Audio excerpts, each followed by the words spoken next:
पूर्णिमा व्रत कदा इन हिंदी। पूर्णिमा तिथि का हिंदू धर्म में विशेष महत्व है। इसे धनदायक और संतानदायक व्रत माना गया है।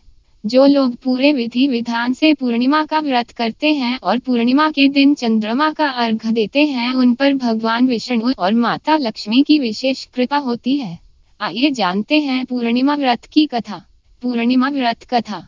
द्वापर युग में एक समय की बात है कि यशोदा जी ने कृष्ण से कहा, हे कृष्ण, तुम सारे संसार के उत्पन्न करता, पोषण तथा उसके संहार करता हो। आज कोई ऐसा व्रत मुझसे कहो जिसके करने से मृत्युलोक में स्त्रियां को विधवा होने का भय न रहे तथा यह व्रत सभी मनुष्यों की मनोकामना पूर्ण करने वाला हो। श्री कृष्ण कहने लगे, हे माता, तुमने अति सुंदर प्रश्न किया है।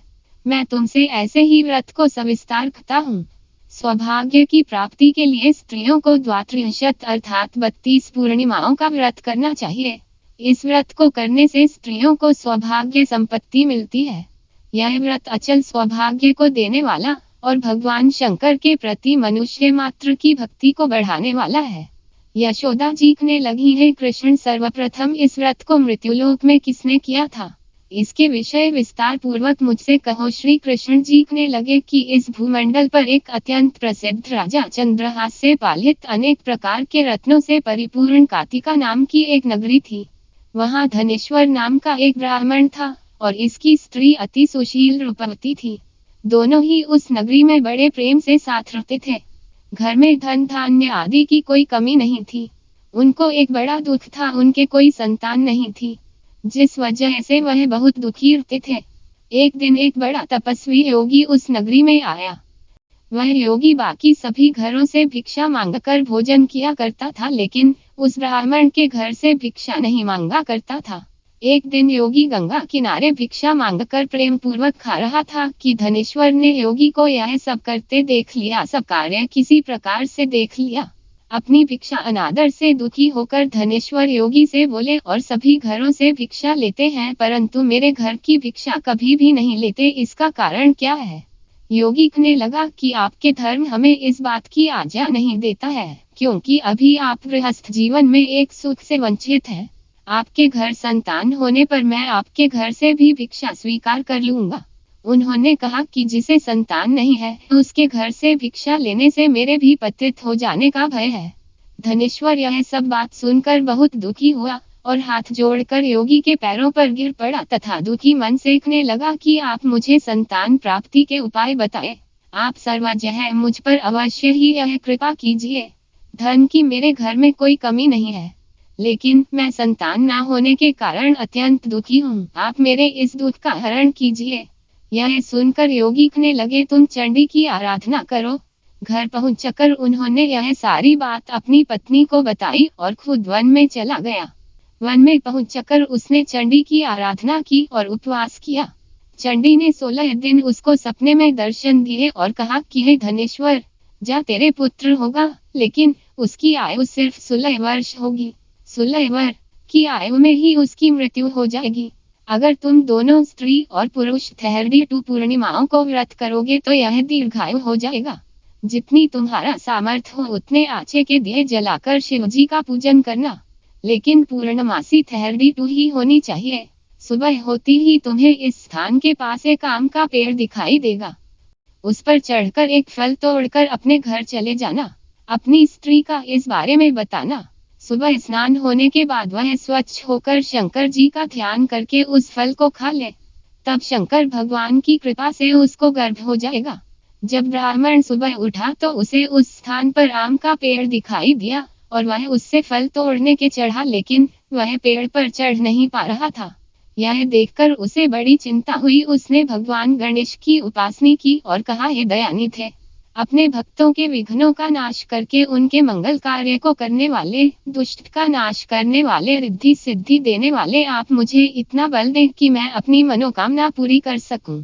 इसके बाद वह पेड़ से फल तोड़कर अपनी पत्नी के पास पहुंचा। उसकी पत्नी ने अपने पति के कहे अनुसार इस फल को खा लिया और वह गर्भवती हो गई। देवी की कृपा से उसे बहुत सुंदर पुत्र पैदा हुआ। उसका नाम उन्होंने देवीदास रखा। माता पिता के हर्ष और शोक के साथ वह बाल बढ़ने लगा। भगवान की कृपा से बालक बहुत ही सुंदर था।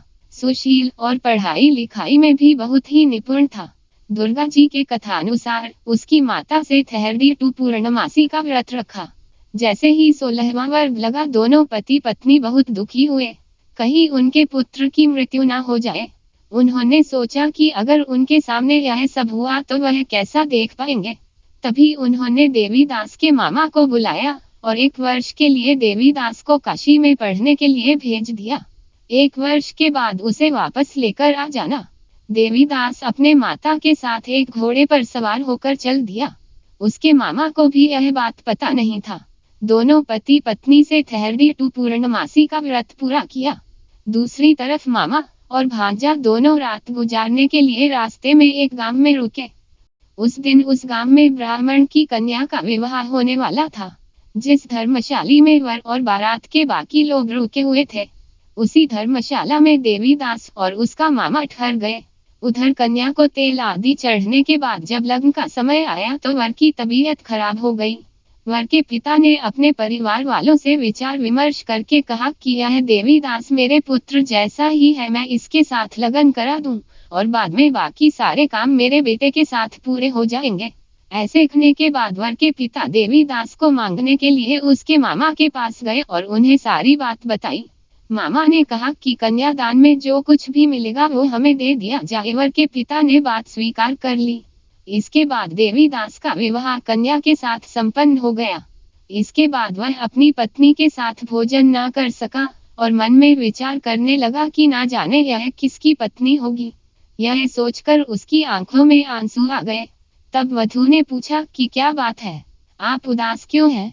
तब उसने सारी बातें पत्नी को बता दी। तब कन्या कहने लगी, यह ब्रह्म विवाद के विपरीत है। आप ही मेरे पति हैं, मैं आपकी की पत्नी रहूंगी, किसी अन्य की कभी नहीं। तब देवीदास ने कहा, ऐसा मत करिए क्योंकि मेरी आयु बहुत कम है, मेरे बाद आपका क्या होगा? लेकिन उसकी पत्नी नहीं मानी और बोली, स्वामी आप भोजन कीजिए। दोनों रात में सोने के लिए चले गए। सुबह देवीदास ने पत्नी को 4 नगों से जड़ी एक अंगूठी दी और एक रुमाल दिया और बोला कि हे प्रिय, इसे लो और संकेत समझकर स्थिर चित हो जाओ। मेरे मरण और जीवन जानने के लिए एक पुष्प वाटिका बना लो, उसमें सुगंधी वाली एक नव मल्लिका लगा लो, उसको प्रतिदिन जल से सींचा करें और आनंद के साथ खेलो कूदो। जिस समय और जिस दिन मेरा प्राणांत होगा उस दिन यह फूल सूख जाएंगे। यह फिर से हरे हो जाए तो जान लेना मैं जीवित हूँ। यह समझाकर वह वहां से चला गया। इसके बाद जब वर और बाकी बाराती मंडप में आए तो कन्या ने उसे देखकर कहा कि ये मेरा पति नहीं है, मेरे पति वह है जिनके साथ रात में विवाद हुआ है, इसके साथ मेरा विवाह नहीं हुआ है। अगर यह वही है तो यह बताए कि मैंने इसके क्या दिया है। साथ ही कन्यादान के समय को आभूषण मिले उन्हें दिखाए। कन्या की ये सारी बातें सुनकर वह कहने लगा कि मैं यह सब नहीं जानता। इसके बाद सारी बारात भी अपमानित होकर लौट गई। भगवान कृष्ण बोले, हे माता, इस प्रकार देवीदास काशी चला गया। कुछ समय जब बीत गया तो एक सर्प उसको डसने के लिए वहां आया, लेकिन वह उसको काट नहीं पाया क्योंकि उसकी माता ने फली ही ठहरी पूर्णिमा का व्रत कर लिए थे। इसके बाद खुद काल वहां पहुंचा। भगवान की कृपा से तभी वहां माता पार्वती और भगवान गणेश आ गए। देवीदास को मूर्छित दशा में देखकर माता पार्वती ने भगवान शिव से प्रार्थना की कि महाराज, इस बालक की माता ने पहले ही ठहरी पूर्णिमा के व्रत कर लिए हैं, आप इसको प्राण दे। भगवान शिव ने माता पार्वती के कहने पर उसे प्राण दान दे दिया। उधर उसकी पत्नी उसके काल की प्रतीक्षा कर रही थी। उसकी पत्नी ने जाकर देखा कि पुष्प और पत्र दोनों ही नहीं है तो उसको बहुत आश्चर्य हुआ, और जब उसने देखा कि पुष्प वाटिका फिर से हरी हो गई तो वह समझ गई कि उसका पति जिंदा हो गया है।